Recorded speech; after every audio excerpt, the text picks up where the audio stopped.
Hey! Okay, I know I say this all the time, but I am so super excited about today's topic because I think it's really going to help people understand why this is so important, not just for Pinterest, but for anything you do in business and marketing.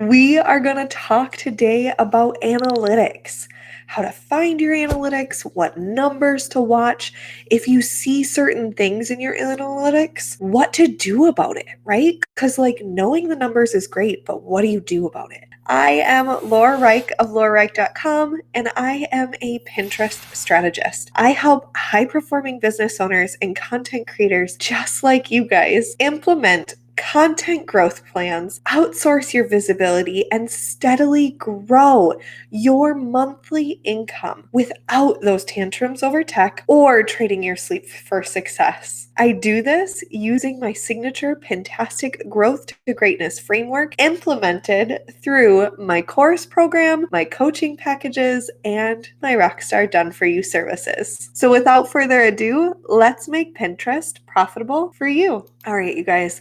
It's actually really funny that we're talking about this week because I was talking to my kids and we were making pasta at home, right?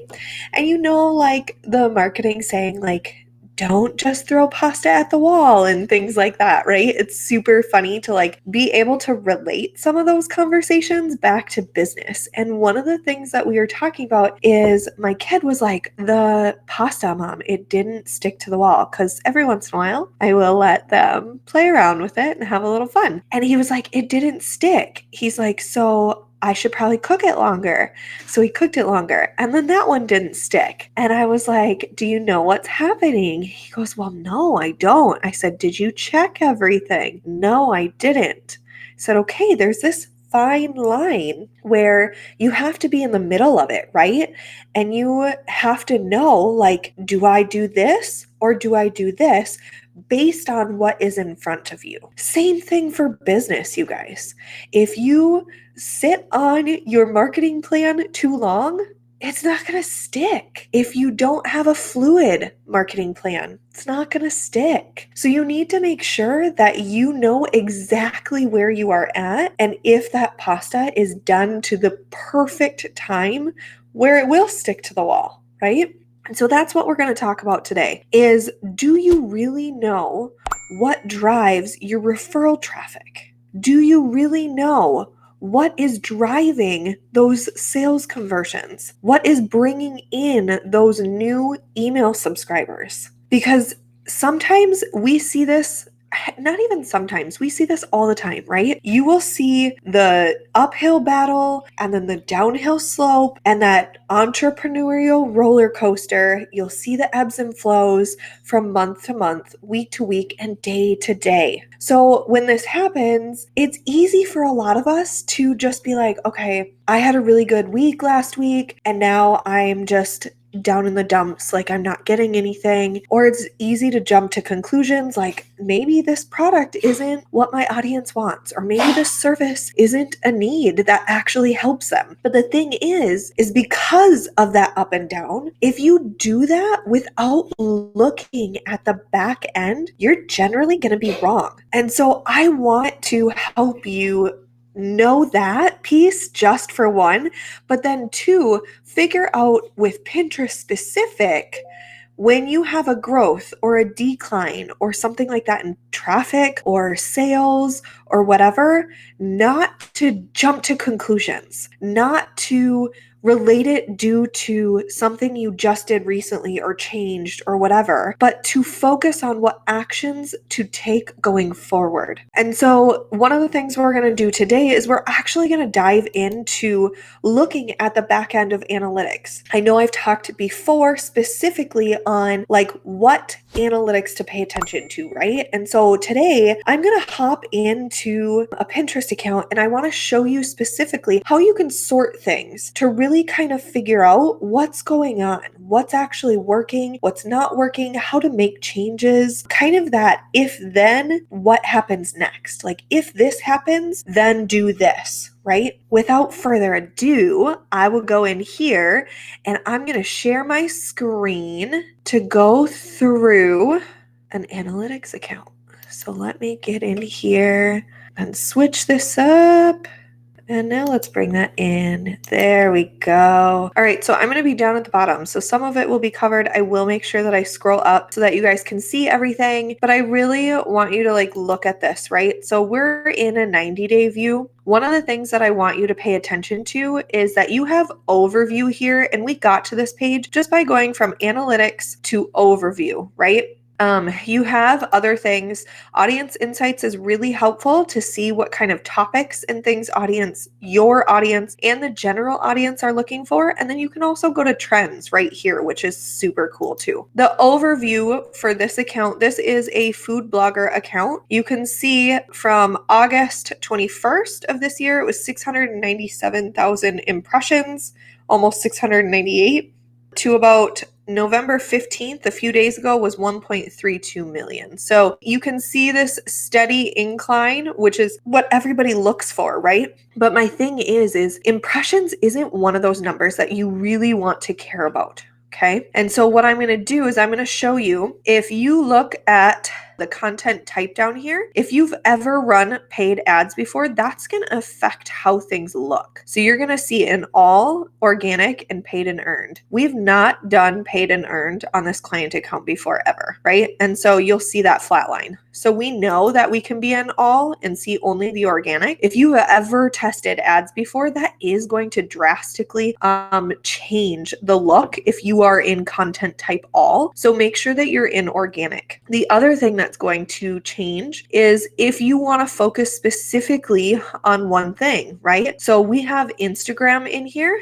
We also have, and you can see Instagram is picking up a little bit now too, but we also have just the website and then any other pins, right? And so you can see when we made that jump to start to focus on only the client's pins, because that is a big new thing that we are focusing on. So what I like to see on this account specifically is that when we are just on the claimed website, it's still trending upwards, right? That's where most of us are going to see that big number, right? And so that's where that 1.32 million is coming from.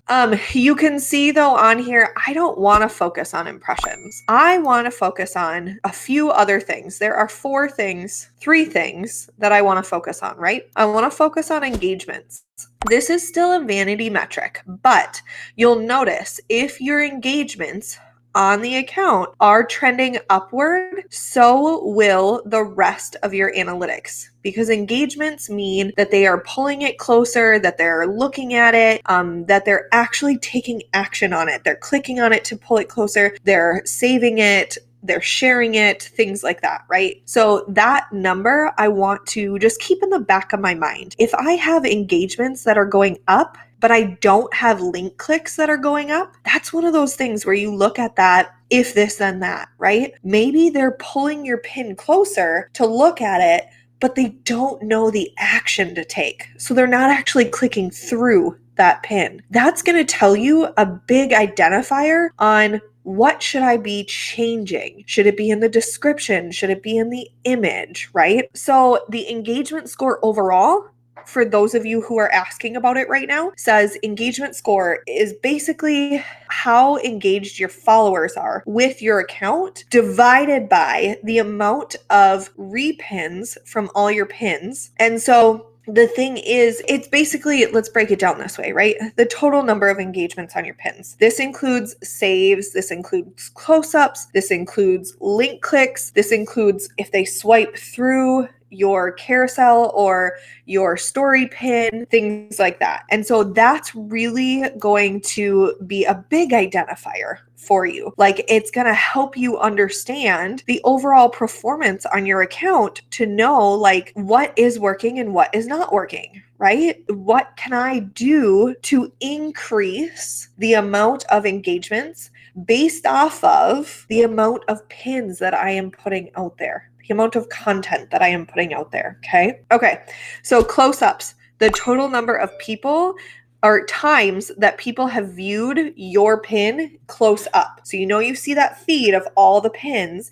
This is when someone actually brings your pin only closer so that they can see it. Saves is the number of times that people have taken your pin and the old word repinned or saved it to a different board on their account and then link clicks. Those are really specific numbers that are going to help us in our analytics and in our journey figure out what to do, right? The next thing is how do you know what pins are driving this overall traffic? What pins are getting the engagement? What pins are getting the reach or those saves? And how do you duplicate that, right? So that's something really cool that Pinterest gives us also. You can look down here, and if you scroll down, you're going to see the next section is top boards, right? And so this is going top boards based on the last 90 days because that's what we are looking at for the analytics above. And instead of impressions, again, you can do engagements, close-ups, link clicks, and saves. So if I want to see what board is getting the most link clicks to know that that board is like my traffic driver, you can see right here, we had 184,000 link clicks, almost 185,000 link clicks, with our next highest board at 7,000.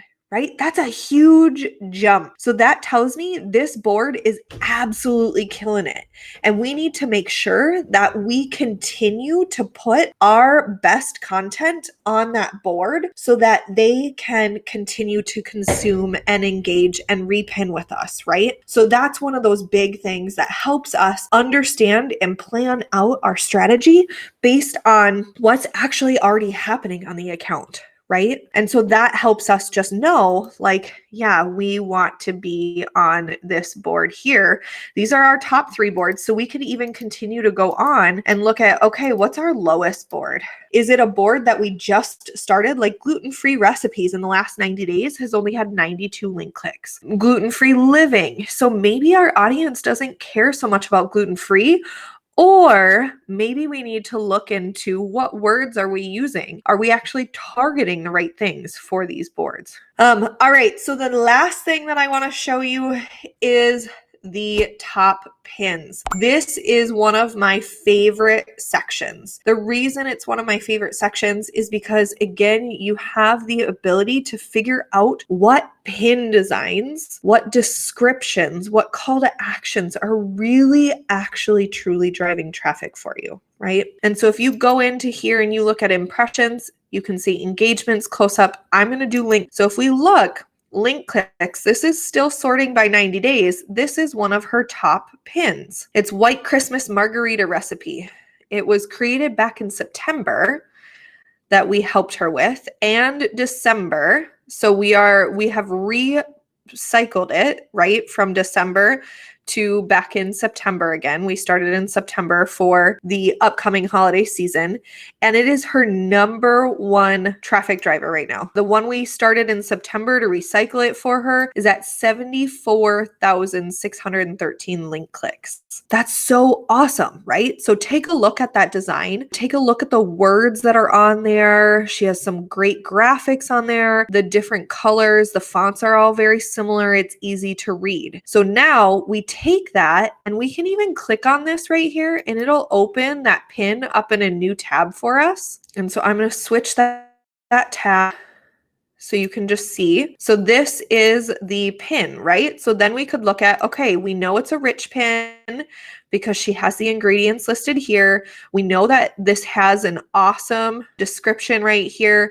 And then we can see like the pictures and everything, the branding, like it's awesome, right? So what we want to do is we want to say, okay, now that we know that that works, let's go back over to our analytics. That was in the last 90 days, right? So that was from September. So I want to see what are we putting out there right now in the last 30 days that are still getting good link clicks, but maybe we're not following the same thing as what we just did on that one that is killing it in the last 90 days.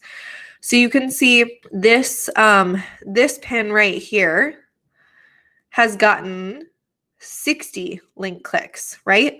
No title, no branding, no description. So that would tell me, and that was created October 29th, that would tell me that if we are getting good traffic on this already, maybe if we put the title and description and things on it like we had for the one that is legit killing it on here, we would get higher results. I want you to understand Pinterest traffic in the easiest possible way, because I know that hands down, this can be huge for your business, and it can be huge for any business. That's the awesome power of Pinterest, is that it doesn't mean that you have to have a certain cookie cutter type business, right? It doesn't mean that you have to be doing X, Y, and Z for your business to make it work. So I want you to be able to realize that Pinterest can help you. Pins live forever. So what you do today can truly help you tomorrow. Rather than like other platforms where you have to constantly feed the feed, you should think about Pinterest like planting a seed. You plant the seed today, you're not going to have a flower tomorrow. It's going to take a little bit. It's going to take some love and some nurturing and some harvesting and things like that to be able to see the value of what you planted. It's the same thing for Pinterest.